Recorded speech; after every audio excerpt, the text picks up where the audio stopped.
திருமகள் TV பல்சுவைகள் படைக்கும் பாசறை. எம்ஜிஆர், சிவாஜி என இருபெரும் ஜாம்பவான் நடிகர்கள் சினிமாவில் கோலோச்சிய காலகட்டம் அது.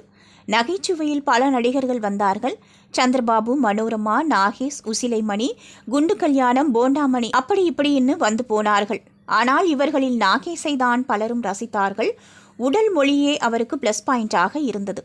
அவர் படங்களில் நடித்தால் 40% கேரண்டி, படம் வெற்றிதான் என்று எம்ஜிஆரே தெரிவித்துள்ளார். Devar films, AVM, Padmini pictures, AP Nagarajan என அனைவரின் படங்களிலும் நடித்து தூள் கிளப்பியுள்ளார் நாகேஷ். எங்க வீட்டு பிள்ளை படத்தில் நாகேஷ் வரும் காட்சிகள் எல்லாம் அதகலமாக இருக்கும். வார்த்தையை மாற்றி மாற்றி பேசி நம்மை வயிறு குலுங்க சிரிக்க வைத்து விடுவார். அதேபோல தில்லானா மோகனாம்பாள் படத்தில் வைத்தியாக வந்து பட்டையை கிளப்பியிருப்பார். திருவிளையாடல் படத்தில் வரும் தருமி கேரக்டரை இன்றும் யாராலும் மறக்க முடியாது. அவ்வளவு அற்புதமான நடிப்பை வெளிப்படுத்தியிருப்பார். சிவாஜிக்கே டஃப் கொடுத்திருப்பார். அவரிடம் கேள்வி கேட்கும் போது பின்புறமாக கொஞ்சம் கொஞ்சமாக வளைந்து கொண்டே நடந்து கொண்டு கேள்வி கேட்கும் அழகோ அழகுதான். அது அவருக்கு மட்டுமே உரித்தான தனிச்சிறப்பு. சர்வர் சுந்தரம் படத்தில் நாகேஷ் ஹீரோவாக நடித்து தன்னை ஒரு சிறந்த நடிகர் என்றும் நிரூபித்திருப்பார். இயக்குனர் சிகரம் பாலச்சந்தர் இயக்கிய படம்தான் இது. அவருக்கு பிடித்த நடிகர் என்றால் அது நாகேஷ் தான்.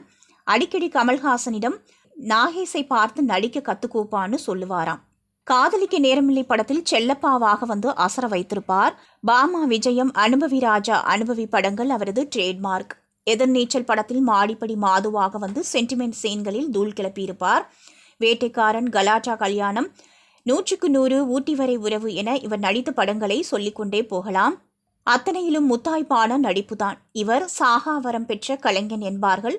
ஏன்னா எந்த கதாபாத்திரம் கொடுத்தாலும் அதில் தனி முத்திரை பதித்து விடுவார். திருமகள் டிவியை லைக் செய்து உங்கள் நண்பர்களுக்கும் ஷேர் செய்வதுடன் சப்ஸ்கிரைப் செய்து ஆதரவு தாருங்கள்.